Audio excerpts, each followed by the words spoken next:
Votre cuisine, un univers familier peuplé de bonnes odeurs et de bons produits. Du moins, c'est ce que vous croyez. Mais vos cacahuètes, savez-vous vraiment ce qu'elles contiennent? Et votre saucisson, est-il aussi inoffensif qu'il en a l'air? Quant à ce brave maquereau, il risque de vous envoyer à l'hôpital. Vous êtes parfaitement sûr de votre salade verte, mais votre saladier, vos couverts en plastique, vous avez bien quelques doutes sur vos lasagnes, mais vous ignorez d'où viennent vos asperges, votre sauce tomate, votre miel ou les fraises de vos yaourts. Que savons-nous vraiment de nos aliments? Nous avons remonté les filières d'approvisionnement de la France jusqu'à l'autre bout de la planète, en Chine. Nous avons rencontré ces experts qui, partout dans le monde, veillent sur notre alimentation. Faut-il avoir peur de ce que nous mangeons? L'insécurité règne-t-elle sur nos assiettes?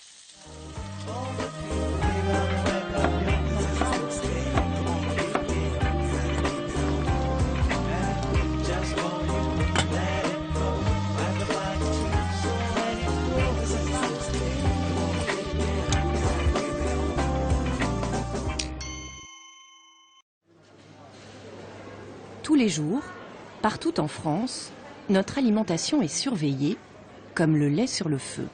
On va commencer par celui-ci. Bonjour monsieur.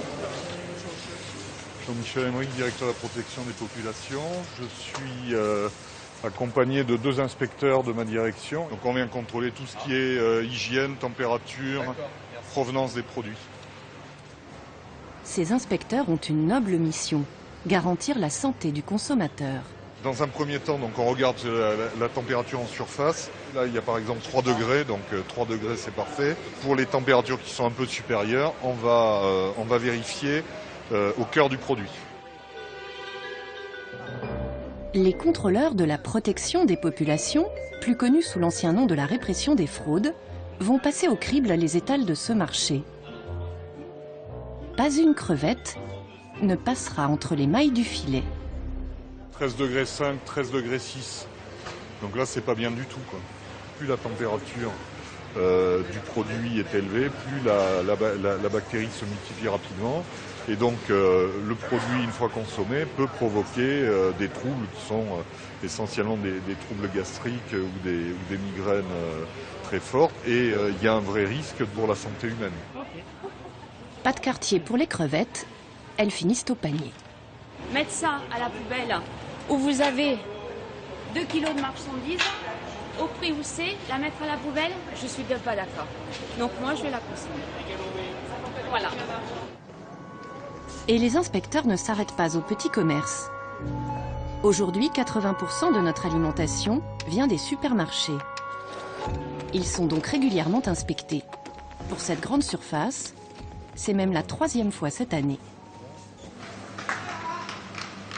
14 derrière. Donc là, c'est sûr que Celui-là, il faudra contrôler. on va le contrôler. Et il n'y a pas que les petits commerçants qui ont des problèmes avec la température. Les sardines, là, c'est clair. Hein. Ici aussi, 9 kilos de sardines terminent dans la benne à ordures. C'est qu'on ne plaisante plus avec la sécurité de nos assiettes. Et il n'y a pas que l'État qui les contrôle. Pour que le consommateur consomme, il doit avoir confiance. Les industriels de l'agroalimentaire et les grandes surfaces ont donc tout intérêt, eux aussi, à vérifier leurs produits. Nous partons pour Merville, près de Lille. Dans l'un des plus importants laboratoires de biologie moléculaire de France. Chaque matin, plus de 3000 échantillons arrivent ici, envoyés par les grandes surfaces, les usines ou les chaînes de restaurants. Alors ça, c'est ce qui a été prélevé par nos inspecteurs hier dans la journée. dans différents restaurants ou supermarchés à travers la France. Ça va être des produits variés. Voilà, on se retrouve avec une salade de tomates, on va se retrouver avec une matière première de la viande destinée à la cuisson, encore une salade composée, et puis voilà, le fromage et le dessert, la tarte aux fraises. Voilà, il y a tout le menu. Le directeur scientifique du laboratoire va passer cette innocente tarte aux fraises à la moulinette. Ce qu'il traque, un cocktail bien peu appétissant de bactéries et de virus. On a ici un assortiment de différentes bactéries, soit des staphylocoques, soit des Escherichia coli. Et on voit par exemple un isolement de salmonelle ou un isolement de listeria. Ces bactéries sont responsables des intoxications alimentaires et des épidémies les plus courantes, comme la listériose ou la salmonellose. Des maladies potentiellement mortelles. Voilà, notre analyse de notre tarte aux fraises se prolonge. On a isolé sur notre boîte des colonies suspects pour salmonelle. En cas de problème, c'est une véritable course contre la montre qui s'engage. En cas de présence, il va falloir alerter le client pour qu'il réagisse immédiatement. Il faut retirer le produit infecté des rayons. Tous les jours, des produits font l'objet d'un rappel parce qu'ils présentent un danger pour la santé. On en trouve la liste sur Internet. Il y a des plats cuisinés, des desserts, de la charcuterie, comme ce saucisson d'une marque distributeur, retiré des rayons pour cause de salmonelle. Des fromages au lait cru, rappelés pour cause de listeria. Ou encore cette purée pour enfants qui contiendrait des morceaux de métal. Des informations précieuses pour les consommateurs. Mais les grandes surfaces ne sont pas bavardes à ce sujet. Aucune n'a voulu répondre à nos questions. Sur leur site, difficile de trouver des informations. Rien ne les oblige à publier la liste des produits rappelés. Si Carrefour choisit de la mettre en ligne, sur le site d'Auchan, il faut aller tout en bas de la page, là où c'est écrit en tout petit, et à l'avant-dernière ligne. Quant à Leclerc, Casino ou Intermarché, si l'information est sur leur site, alors elle est bien cachée. Car malgré les promesses, notre volonté de transparence, nous vous la dévoilons ici. Nous n'avons rien trouvé. Alors nous avons fait un test avec 2 de ces produits vendus sous marque distributeur. Du thon à la tomate et au penne qui contient en fait du couscous merguez et des salades composées qui portent une mauvaise date de péremption. Un consommateur non averti risque de les manger périmés d'1 mois. En caméra cachée, nous nous rendons dans ces enseignes. Les produits ont bien disparu des rayons, mais les clients qui les ont achetés risquent de ne jamais savoir qu'il y a un problème. Bonjour madame. Dans ce premier magasin, pas d'affiche, aucune information visible sur le produit. L'hôtesse à l'accueil ne semble pas très au courant. Non, j'ai rien, salade. Ah, salade. Ah oui, c'est vrai. Mauvaise date limite de consommation, ça veut dire quoi alors? Ben, ils ont mis une mauvaise date limite de consommation. On n'en saura guère plus. En rayon, une affichette informe bien les clients du problème de date sur les salades. Mais elle est plutôt discrète et ne comporte aucune photo du produit. Dans ce deuxième magasin, là encore, aucun rappel de produit affiché à l'accueil. Il faut consulter le livre d'information à l'autre bout du comptoir. Mais si on ne regarde pas dans le livre, en fait, on ne peut jamais savoir ça. Ouais, c'est ça le problème. Moi, je regarde jamais, sincèrement. Et c'est dans tous les magasins comme Ouais. ça ou... D'accord. Il n'y a jamais d'affiche à côté du produit parce que c'est quand même tellement plus simple Non. de le mettre dans le rayon. Jamais non. C'est jamais dans les rayons. D'accord. Dans ce troisième magasin, on n'a pas plus entendu parler du thon au penne qui fait l'objet d'un rappel. Est-ce que tu as un produit, penne de tomate, que les clients doivent nous ramener parce qu'il y a un problème dessus? Parce que j'ai pas de note moi à l'accueil.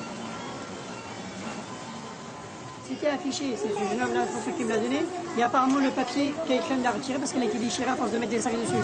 D'accord. Et c'est quoi le souci? Une interférence, donc ça devait être thon à la sauce, ils ont mis des poulets merguez à la place. Donc si j'achète du penne à la sauce tomate, dedans il y a du poulet merguez. Ça fait le coup de la viande de cheval avec... voilà. On achète la viande de bœuf et on se retrouve avec la viande de cheval. Aïe, aïe, aïe. Pour une information destinée au grand public, les rappels de produits sont plutôt discrets.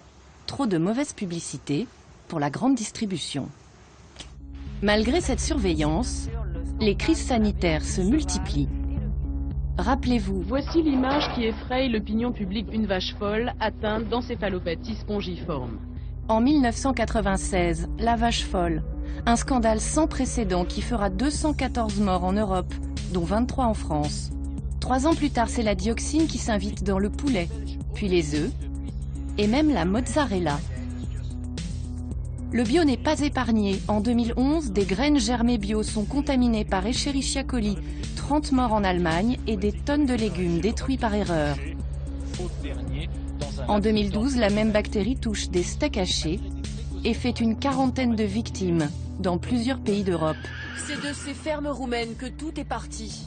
De nombreux chevaux... Jusqu'au scandale de la viande de cheval, révélé en février 2013. Cette viande était achetée en Roumanie via des intermédiaires pour le compte de la société française Spanghero, qui fournissent Findus, mais aussi des marques comme Picard ou celles des supermarchés Carrefour ou Auchan. Sans danger pour la santé du consommateur, la fraude a révélé une cascade d'intermédiaires dans la filière des plats préparés à base de viande. Point commun de toutes ces crises, elles touchent plusieurs pays en même temps. Car notre alimentation est aujourd'hui mondialisée. Dans nos plats préparés, les légumes ou la viande viennent parfois du bout du monde. Mais nous n'en savons jamais rien. Les industriels gardent sur la provenance de leurs ingrédients un étrange silence. Nous avons suivi la piste d'un produit en apparence bien de chez nous, la tomate. Nous sommes dans la vallée de Tarascon, près d'Avignon. D'août à début octobre, la récolte bat son plein. Ici, depuis des générations, les producteurs locaux cultivent la tomate de Provence. Venez là, venez là, venez là. Vous pouvez croquer. Ah, c'est la vraie tomate de Provence. Croquer. J'en ai jamais mangé deux, moi. Les autres, tous les jours, on mange ça, en fait, à la maison. Ça, c'est tout le soleil de la Provence qu'on met dans les fûts pour retrouver sur les plats. Cette variété-là, vous ne la trouverez pas sur les marchés, mais dans vos plats cuisinés. C'est-à-dire que sa vocation unique est la transformation industrielle, donc c'est-à-dire faire du jus de tomate, de la sauce tomate, sauce pizza, ou du concentré de tomate à destination des industries agroalimentaires françaises ou étrangères pour les plats cuisinés. La tomate destinée à la transformation, ça représente 200-250 000 tonnes. Sachant que la consommation française de tomates concentrées représente 1 million de tonnes. C'est-à-dire nous produisons en clair entre 20 et 25% de la consommation française. Alors le reste de notre consommation à nous Français, ben, ça provient d'importations Italie, Espagne, Chine essentiellement, quoi. Pour trouver de la tomate chinoise, pas besoin d'aller très loin. À quelques kilomètres, voici l'usine du Cabanon, avec un nom qui sent bon le soleil, Conserve de Provence. Une des plus grosses usines de sauce tomate de la région. Dans ces grands fûts bleus, des litres de sauce qui seront vendus en France sous la marque Le Cabanon. Malgré leur nom, ces tomates-là ne viennent pas du tout de Provence, mais de beaucoup, beaucoup plus loin.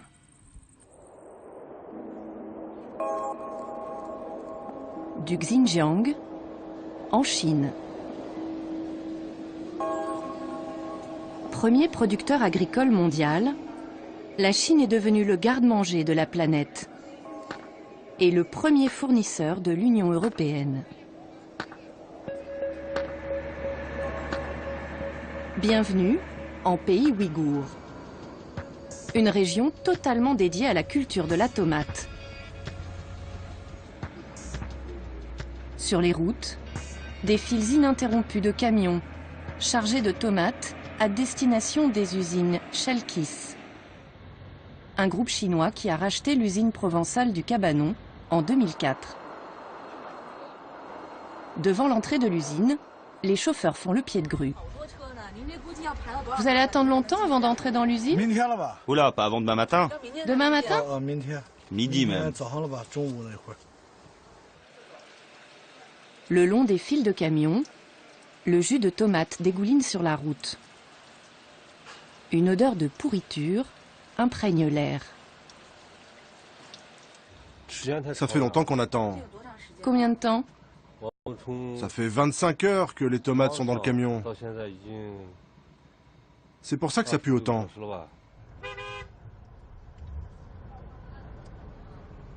Yu Sheng est employé chez Chalkis depuis 10 ans. Salut les gars, ça va? Bah tu vois, on poirote, bien sagement. On respecte les demandes de Chalkis.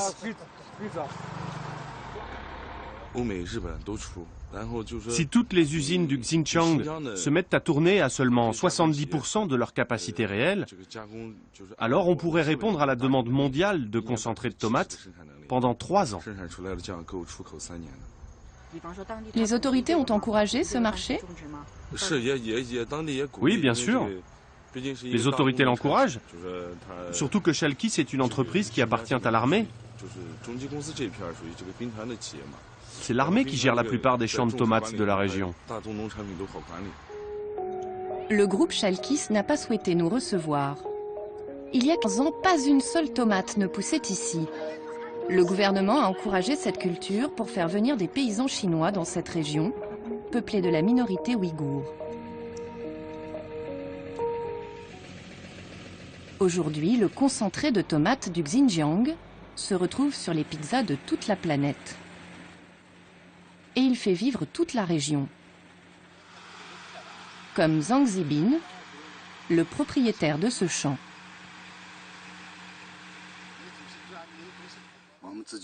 Nous, on ne les mange pas, ces tomates. On n'aime pas trop ça. C'est pour ça qu'ils vendent les concentrés à l'étranger. Nous, on ne fait que les cultiver. Peu de gens consomment les concentrés ici. Mais traiter avec l'armée, ce n'est pas toujours une bonne affaire. En fait, on n'a jamais de contrat avec Chalkis. Ils nous font toujours de belles promesses. Et dès que les récoltes arrivent, ils nous font attendre avec nos camions pendant 3 ou 4 jours. On a même laissé des champs entiers pourrir. Et vous y avez laissé beaucoup d'argent? Oui, mais c'est toujours nous qui payons. Chalkis, ça ne leur fait même pas mal. Mais nous, les petits producteurs, on en bave. Pourquoi Chalkis, l'un des leaders mondiaux du concentré de tomates, a-t-il racheté l'usine française du Cabanon? Pour pouvoir vendre en Europe, sans l'étiquette chinoise, qui fait peur aux consommateurs. Pas la peine d'être provençal pour bien parler de belles tomates. Écoutez. Cette publicité, qui date de 10 ans avant le rachat, semble étrangement visionnaire. Belle tomate, c'est la purée de tomates fraîches gorgées de soleil préparée par le Cabanon. T'es pas cher. Aujourd'hui, la sauce arrive directement de Chine, dans ces grands fûts bleus. Ne reste plus qu'à mettre une étiquette bien française sur une sauce 100% chinoise.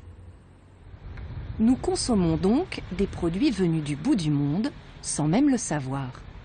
De nombreux légumes de consommation courante viennent quasi exclusivement de Chine, comme par exemple les asperges. Nous sommes dans le Fujian, au sud de la Chine. À 73 ans, Monsieur Yang travaille tous les jours dans son champ d'asperges. Il y a beaucoup de producteurs d'asperges dans la région? Oh oui, beaucoup. Ici, tout le monde plante des asperges. Et qui les achète, vos asperges? Elles partent en Europe de l'Ouest. Là-bas, ils achètent beaucoup d'asperges en beaucoup, qui viennent de Chine. 2 asperges sur 3 consommées en France viennent de champs chinois, comme celui de Monsieur Yang. Dans son village, sur 500 familles, 480 cultivent des asperges. C'est devenu une monoculture destinée à l'exportation. Aujourd'hui, il en a récolté 15 kilos. Il part les vendre à une centrale d'achat de la ville voisine. Ah, voilà la patronne. Madame Lin collecte les asperges des paysans pour le compte des 5 usines de la région. T'as vu, je les ai bien lavées, hein. Monsieur Yang touche 70 centimes d'euros par kilo. Madame Lin les trie par taille et les prépare pour les usines. Celle-ci, je les revends 1,72 € le kilo. Et celle-là, 1,23 €. Plus elles sont grosses, plus elles valent cher. Les usines les revendent ensuite en Europe, à des industriels et à la grande distribution, qui mettront leur propre marque sur le bocal. Quand elles finiront dans votre assiette, elles vous coûteront 15 à 30 € le kilo. Une bonne affaire pour les intermédiaires, moins pour Monsieur Yang. Vous avez gagné combien aujourd'hui? Un peu moins de 4 €. Et ça vous convient? Non. Vous vouliez combien, vous? Un bon prix, ce serait 1,20 € le kilo.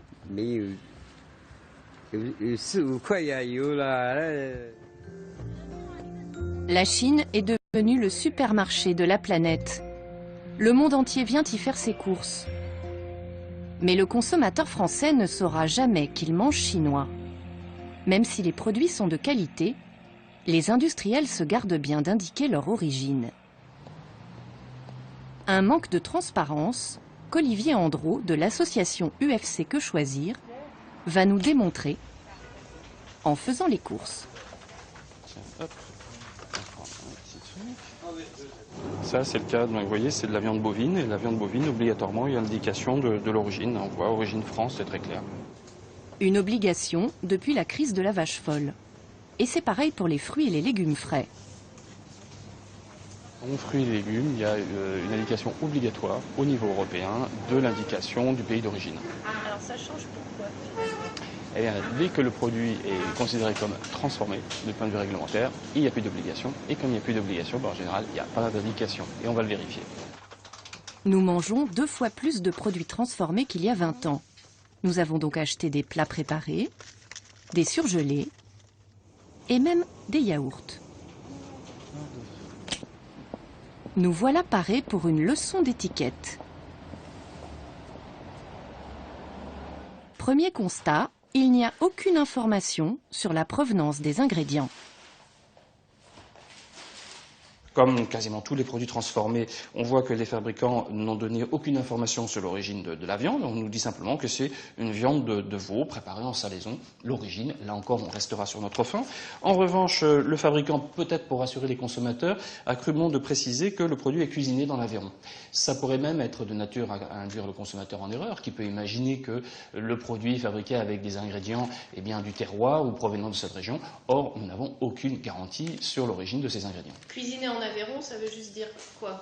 Que l'usine est en Aveyron, c'est ça? Ça veut juste dire effectivement que l'usine où s'est opérée la dernière fabrication se situe en Aveyron, mais elle peut très bien avoir transformé des ingrédients qui proviennent de tous les coins de la Terre. Idem pour les yaourts. Le lait peut venir de Nouvelle-Zélande, les fraises de Chine ou d'Espagne. Impossible de le savoir. Et c'est pareil pour tous les produits transformés, même les conserves de légumes. La raison pour laquelle on n'a toujours pas cette information pour les produits transformés, c'est tout simplement parce qu'il y a un lobbying énorme de l'industrie agroalimentaire, européenne ou internationale, qui veut pouvoir continuer à acheter ces ingrédients là où ils sont le moins chers à un moment donné. C'est-à-dire qu'en clair, les acheteurs, plutôt que d'avoir une liste de fournisseurs assez restreinte dont ils connaissent la fiabilité, eh bien ils préfèrent se comporter comme de véritables traders dans certains cas, c'est-à-dire ils vont acheter tel ou tel ingrédient dans n'importe quel endroit du monde, là où il est le moins cher à un moment donné. Ces traders de l'alimentation, nous allons les rencontrer à Hangzhou, au sud de Shanghai, une ville dédiée au commerce et aux exportations. C'est là que se trouve le siège de 21 Food. Cette société met en contact acheteurs étrangers et fournisseurs chinois via Internet. On appelle ça le sourcing. Han Linsha est le directeur du marketing. Je vais vous montrer notre site en anglais. Sur la colonne de gauche, les acheteurs passent leurs annonces. Le drapeau indique le pays. Sur la colonne de droite, les fournisseurs chinois proposent leurs produits. Qu'est-ce qui se vend bien sur votre site? Tout. On vend vraiment de tout. Et vous avez beaucoup de clients français? Ah oui, oui, on en a pas mal même. Ils achètent beaucoup de légumes, des légumes déshydratés, des légumes frais, des surgelés, et puis aussi des produits de la mer, surgelés ou frais. Ce jour-là, sur le site, plusieurs clients français veulent justement acheter du miel, du concentré de jus d'orange, du vin, des fruits de mer et des crustacés. Ces dernières années, on voit de plus en plus d'acheteurs français. Depuis 2 ans, leur nombre a vraiment augmenté. Les affaires marchent plutôt bien pour 21 Food. Pourtant, en matière de sécurité alimentaire, la Chine s'est taillée une réputation plutôt sulfureuse. Aliments toxiques, fraude, le cocktail chinois est particulièrement salé. En 2008, du lait en poudre pour enfants est enrichi à la mélamine, un produit toxique qui augmente le taux de protéines. 300 000 enfants tombent malades. 11 bébés en mourront. En mars dernier, 16 000 cadavres de porcs sont repêchés dans un fleuve de Shanghai, mettant au jour un trafic de cochons malades, revendus comme de la viande fraîche sur les marchés locaux. L'imagination des fraudeurs est sans limite. Du rat et du renard ont été revendus comme de la viande d'agneau. Et il y a quelques semaines, 22 tonnes de porc ont été maquillées en bœuf. Comment faire passer une viande pour une autre? La recette est simple. Elle circule même sur Internet. Prenez du porc, versez du concentré de bœuf, rajoutez un peu de gélatine alimentaire et laissez mariner jusqu'à ce que la viande change de couleur. Saisissez à feu très vif. Et voilà, le porc a pris l'aspect du bœuf. Une vidéo qui en dit long sur la sécurité des aliments en Chine.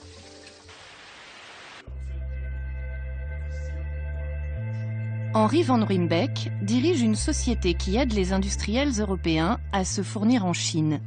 Ces multiples scandales ne semblent pas les inquiéter. Aujourd'hui, qui est-ce qui se fournit en Chine?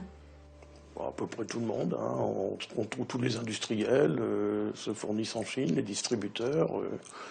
Mais ils ne se fournissent pas qu'en Chine, ils se fournissent dans les pays où il y a, du produit, en fait. Donc, le point essentiel, c'est de sélectionner son fournisseur. C'est ça, en fait. Parce que vous trouvez du très bon et vous trouvez du très mauvais. Et l'un à côté de l'autre. Donc, l'important, c'est de sélectionner le fournisseur. Et le seul moyen de sélectionner le fournisseur, ça ne peut pas se faire par téléphone, quoi. C'est d'aller le voir. Retour dans le Fujian. Outre les asperges, on y cultive aussi des agrumes.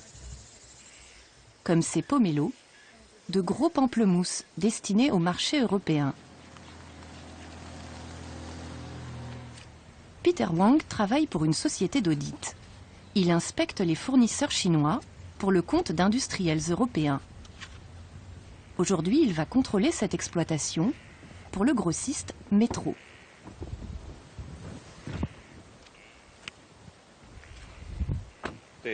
Bonjour. Tout le site vous appartient? Oui, oui. Vous avez acheté des forêts et vous les avez transformées en vergers? Oui, c'est ça. Peter a 200 hectares à inspecter. Allez, vous m'emmenez voir? L'audit commence dans les vergers. Les fruits sont encore verts. Ils poussent dans de petits sacs, à l'abri des insectes, mais aussi des jets de pesticides.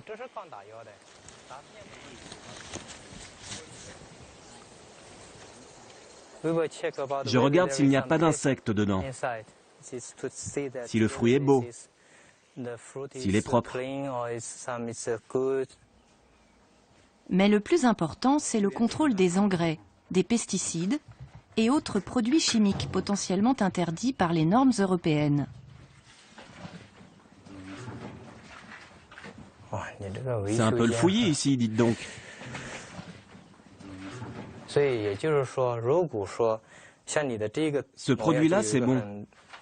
Il est prévu pour les agrumes, les oranges, les pomelos, etc. Mais sur celui-ci, il est indiqué qu'il doit être utilisé pour le blé. C'est pas du tout pareil, le blé et les pomelos. Vous prenez un risque. Vous ne pouvez pas choisir vos pesticides en fonction de ce qui a marché. Les délais de récolte ne sont pas les mêmes. Il y a des règles à respecter. C'est seulement la première année qu'on s'en sert. Hein. Eh bien, il faut arrêter. On nous a dit que ce produit marche bien. Eh bien, il ne faut pas. C'est interdit par les normes européennes, vous savez. L'Europe a les normes les plus strictes du monde en matière de produits chimiques, une source fréquente d'erreurs pour les producteurs chinois. Aujourd'hui, les entreprises acceptent beaucoup mieux notre travail. Avant, lorsque je parlais de traçabilité à mes interlocuteurs, ils m'envoyaient sur les roses. Ils n'avaient même pas envie d'en entendre parler. Mais maintenant, ils viennent me demander eux-mêmes des conseils. Je pense qu'il faut profiter du nombre de scandales en Chine en ce moment pour inculquer l'idée de traçabilité dans la tête de certains producteurs. Nous, en Chine, on cultive comme nous l'ont enseigné nos parents et nos grands-parents. Et depuis qu'on travaille pour des firmes étrangères, comme Metro, on apprend beaucoup. Tous les ans, on a des inspections. Il y a toujours des choses qui clochent, mais on continue quand même. Un jour, je suis sûr qu'on réussira à répondre à toutes les exigences des Européens. Peter est satisfait. Il faudra juste que l'entreprise améliore l'utilisation des pesticides. Mais il y a des producteurs moins scrupuleux. Pour déjouer les fraudes, les sociétés chargées des audits pratiquent un autre type de contrôle, les inspections surprises. Nous avons suivi l'une d'entre elles, mêlée à l'équipe d'inspecteurs, dirigée par cette jeune femme Antonietta et son collègue. Nous filmerons en caméra cachée. Le contrôle a lieu à l'improviste, dans cette entreprise de produits surgelés. 35 containers en sortent chaque mois. La visite commence par la chambre froide. L'usine exporte des coquilles Saint-Jacques à destination du monde entier. Et un détail attire tout de suite l'attention d'Antonietta, des stalactites.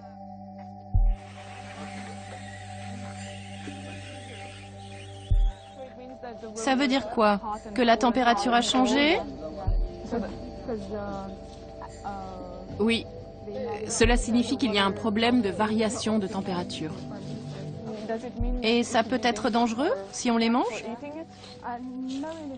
On ne peut pas dire que ce soit vraiment dangereux, mais le problème, si la température varie, c'est que le produit peut sembler congelé à l'extérieur alors qu'il ne l'est pas à l'intérieur.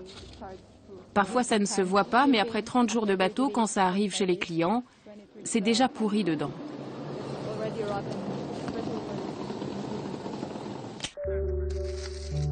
Antonietta et son équipe prélèvent plusieurs cartons au hasard et vont décongeler tous les sacs.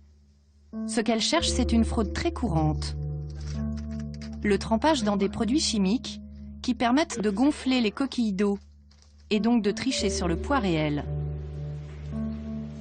Chaque sac doit peser 800 grammes. Le premier est correct, au grand soulagement des dirigeants de l'usine. Ouf, c'est ce qu'on espérait comme résultat. Les suivants le seront un peu moins. Les coquilles Saint-Jacques ont sans doute subi le fameux trempage. Il ne s'agit que de quelques grammes, mais sur plusieurs tonnes de marchandises, la fraude peut finir par représenter une jolie somme. Nous avons montré ces images à notre spécialiste de la Chine. Selon lui, les exigences européennes sont parfois difficiles à comprendre pour les Chinois. En Europe, tout le monde sait qu'il ne faut pas décongeler, recongeler, décongeler. En Chine, non. Le congélateur, on décongèle, on recongèle. Ça fait partie, je dirais, de la culture des gens. Donc, c'est pas naturel. Donc, à partir de là, vous devez bien définir cette règle du jeu. Autre motif récurrent d'incompréhension, la sous-traitance. Voici les images d'une de ces dernières inspections. Les gens investissent dans une entreprise, et puis cette entreprise, elle n'arrive pas à suivre la demande, donc ils font appel à d'autres entreprises à côté. Pour l'entreprise chinoise, même si elle est très belle, elle va faire appel à une entreprise à côté qui est absolument pas présentable, mais ça ne va pas du tout les marquer. Et alors là, on tombe sur une entreprise vraiment pas du tout prête à répondre aux standards européens. Ces contrôles sur le terrain sont-ils suffisants? Ou faut-il craindre les produits importés? Pour le savoir, nous partons à Anvers, en Belgique. La porte d'entrée des denrées alimentaires à destination de toute l'Union européenne.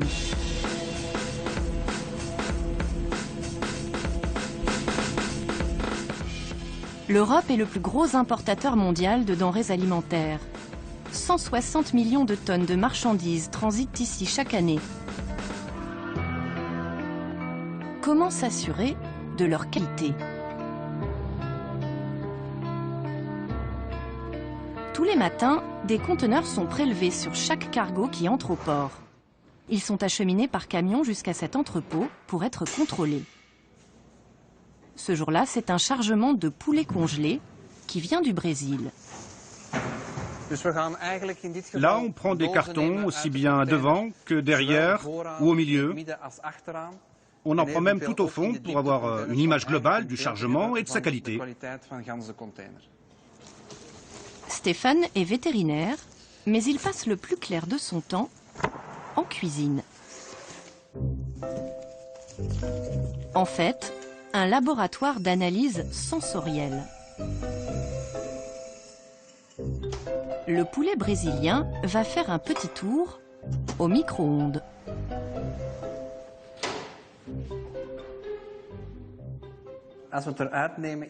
Dès qu'on sort du micro-ondes, on peut déjà avoir une idée, rien qu'à l'odeur. Je vais enlever le plastique pour libérer l'odeur.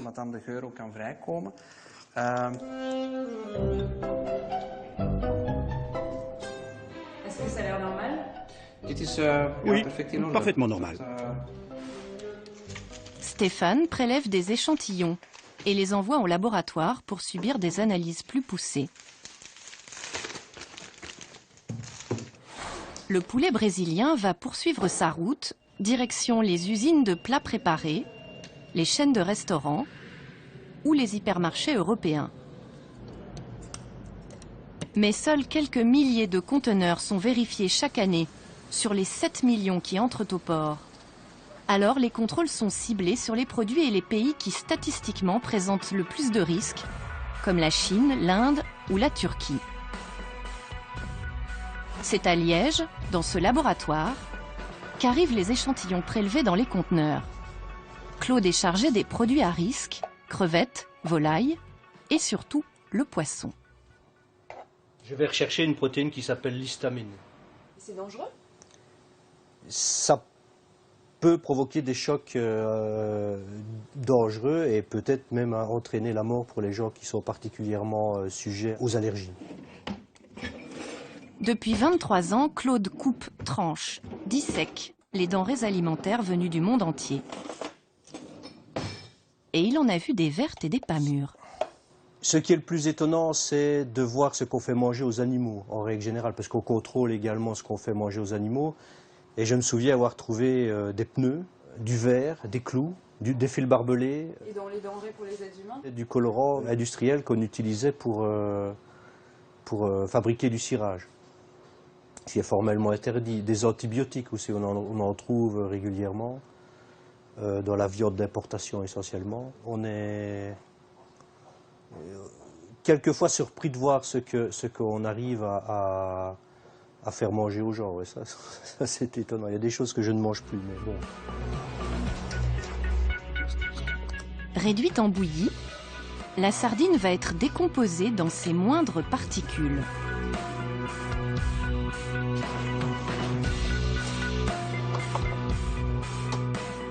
Chaque pic sur l'ordinateur représente une molécule. Et l'histamine est bien là. Cet échantillon dépasse la norme de à peu près une fois. On est à 170,70 mg par kilo. Alors que la norme est à... Et la norme est à 100. Donc, a priori, c'est quelque chose qui devrait être retiré du marché. La sardine à l'histamine sera donc boutée hors de l'Union européenne. Et il n'y a pas que l'alimentation qui subit ces analyses. À l'étage supérieur, le responsable du laboratoire, Jean-Paul Denuit, va faire passer un mauvais quart d'heure à des spatules. Ces ustensiles de cuisine et assiettes pour enfants en plastique viennent de Chine. Il les soupçonne de contenir des substances très toxiques, les amines aromatiques. Ça peut potentiellement contaminer nos aliments si le plastique n'est pas de bonne qualité, et donc le contrôle a pour but de stopper au niveau des frontières les plastiques de mauvaise qualité dans lesquels il y a un risque potentiel pour le consommateur. Sous l'effet de la chaleur, dans un micro-ondes ou une casserole, ces substances passent dans nos aliments et augmentent le risque de cancer du foie ou de l'estomac. En 2 ans, les douaniers européens ont détruit 200 000 ustensiles de cuisine chinois contenant des amines aromatiques, comme ces 3000 saladiers, passés au pilon il y a quelques jours. Et notre spatule va sans doute suivre le même chemin. L'échantillon qu'on a analysé tout à l'heure, il est bien non conforme puisqu'on a la présence d'amines aromatiques au-dessus de la norme. Donc c'est bien un échantillon qui va être déclaré non conforme.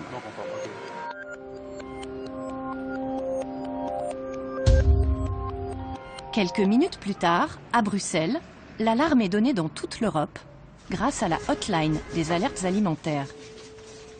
Cet immeuble abrite les sentinelles de l'alimentation européenne, le système d'alerte rapide, 13 815 km de frontières, surveillé depuis cet étage. Enrique vient de recevoir l'information concernant les spatules chinoises. Là, on vient d'avoir une information sur un produit qui vient de Chine. Ce sont des spatules en plastique. Des amines aromatiques ont migré dans ce produit et ça peut être cancérigène. Il lance immédiatement une alerte dans toute l'Europe. Quand un produit importé nocif est détecté par un pays, il informe le système d'alerte à Bruxelles, qui prévient tous les autres en quelques heures. Cette année, sur 3500 produits suspects, 547 présentaient un danger pour la santé humaine. Et c'est la Chine qui détient le record de signalement.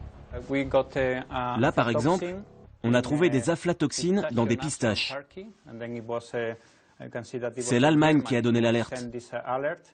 Les pistaches viennent de Turquie et sont à destination de la France et de l'Allemagne. Sur le poisson, on a aussi souvent des contaminations aux métaux lourds comme le mercure ou l'histamine. Et il y a un très gros pourcentage de ces produits qui viennent de Chine. Mais parfois, les produits étrangers sont difficiles à détecter et vont se nicher dans les denrées qui semblent les plus naturelles, comme le miel. Paul Schweitzer est apiculteur. Il produit son miel à l'ancienne, dans son jardin. J'ai des abeilles depuis l'âge de 12 ans.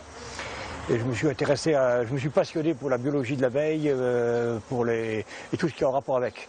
Donc le miel, la botanique et tout ça. Et c'est un peu comme ça que ça s'est fait. Quand il ne s'occupe pas de ses ruches, il dirige le principal laboratoire français d'analyse sur le miel. Ce jour-là, 15 marques de miel premier prix, vendues en supermarché, vont nous livrer leurs petits secrets. Donc là, on pèse 10 grammes de miel. Le but, c'est de vérifier si le miel n'a pas subi un traitement thermique trop important. Mais il va surtout vérifier l'origine du miel, en analysant au microscope les grains de pollen. C'est un miel d'origine chinoise. Quand on trouve du pollen de théier dans un miel, on est certain qu'il a une origine en principe chinoise, c'est-à-dire asiatique. C'est la seule région du monde où on cultive le théier. Mais paradoxalement, quand vous regardez les pots, c'est jamais marqué origine Chine. Vous ne trouvez jamais. Sur aucun de ces produits vendus en grande surface n'est mentionnée l'origine du miel. L'astuce des industriels, mélanger des miels venant de plusieurs pays, ce qui évite de les mentionner sur l'étiquette. Qu'est-ce que je lis sur l'étiquette? Mélange de miel originaire et non originaire de la CE. Ben, tout simplement, légalement, on n'a le droit de marquer que ça à partir du moment où on met deux miels d'origine différente. C'est-à-dire que le consommateur, ben, il ne sait pas ce qu'il achète, puisque un miel non originaire et originaire de la CE, ben, ça veut dire qu'il provient de la planète Terre. Bon, ben, il peut difficilement venir d'ailleurs, donc on ne sait pas d'où il vient. Bilan, 1 pot sur 3 de miel premier prix contient du miel chinois. Et ce n'est pas tout. En contrôlant les sucres, le professeur Schweitzer repère vite une fraude courante. On va rajouter des sirops de sucre, c'est-à-dire on va rallonger le miel. C'est ce qu'on appelle une adultération, c'est-à-dire si vous prenez une certaine quantité de miel que vous rajoutez autant de sucre dedans, ben vous doublez la quantité de miel, entre guillemets, à vendre, et comme la valeur marchande des sucres est beaucoup plus faible que celle que le miel, vous faites une opération, financièrement, c'est une opération juteuse, quoi. Plusieurs pots contenant du miel d'origine chinoise ont bien été falsifiés. C'est un miel qui est un mélange de Brésil et de Chine, et il y a une falsification par ajout de sucre dedans. Retour en Chine. Nous avons voulu savoir s'il était facile de se procurer du miel pour l'exporter et surtout de le falsifier. En caméra cachée, nous nous rendons dans une usine de miel. Nous nous faisons passer pour des acheteurs occidentaux.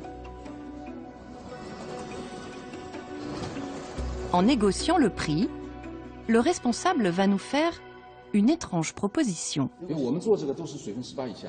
Il y a bien une possibilité pour faire baisser le prix.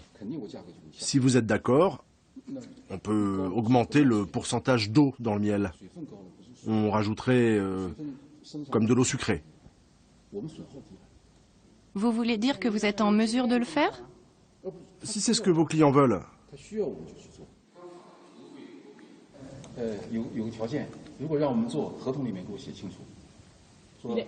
Je peux vous fabriquer du miel très bon marché, en augmentant le pourcentage d'humidité.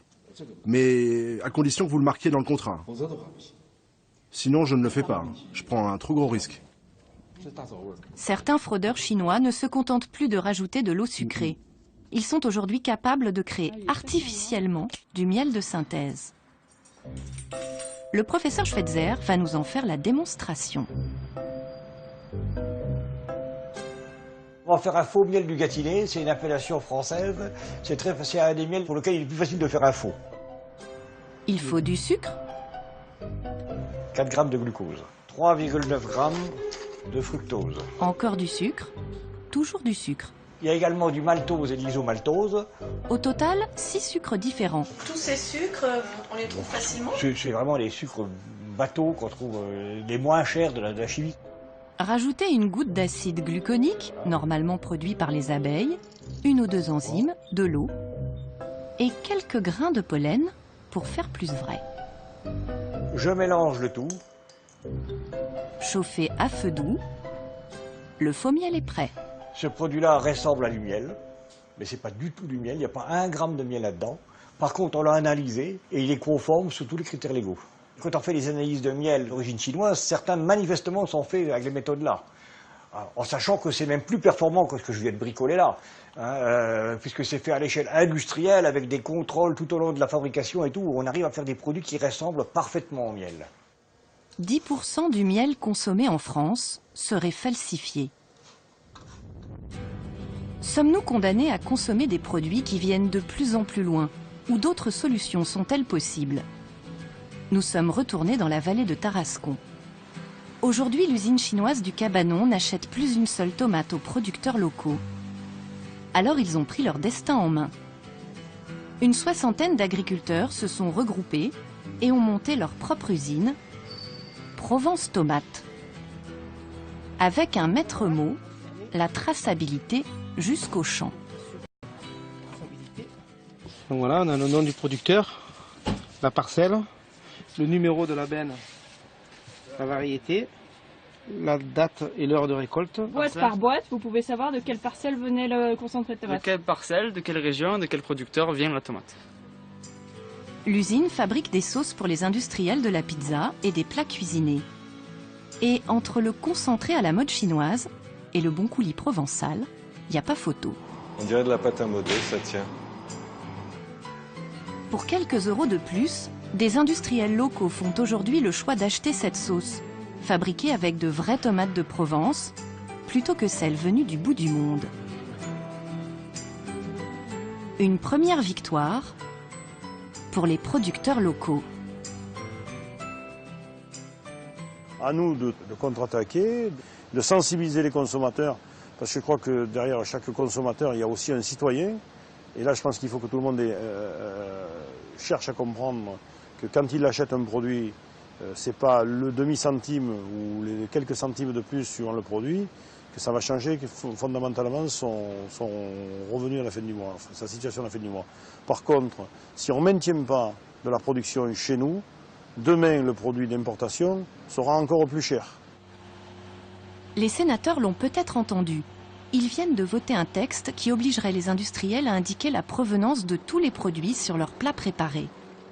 S'il est appliqué, alors demain, nous saurons enfin d'où vient ce que nous mangeons. Quant à la Chine, elle bouge aussi. La classe moyenne moderne n'accepte plus les scandales alimentaires à répétition. En quelques mois, le gouvernement chinois vient de procéder à 900 arrestations pour fraude alimentaire. Quand la Chine s'éveillera, elle voudra elle aussi être bien dans son assiette et consommer en toute sécurité.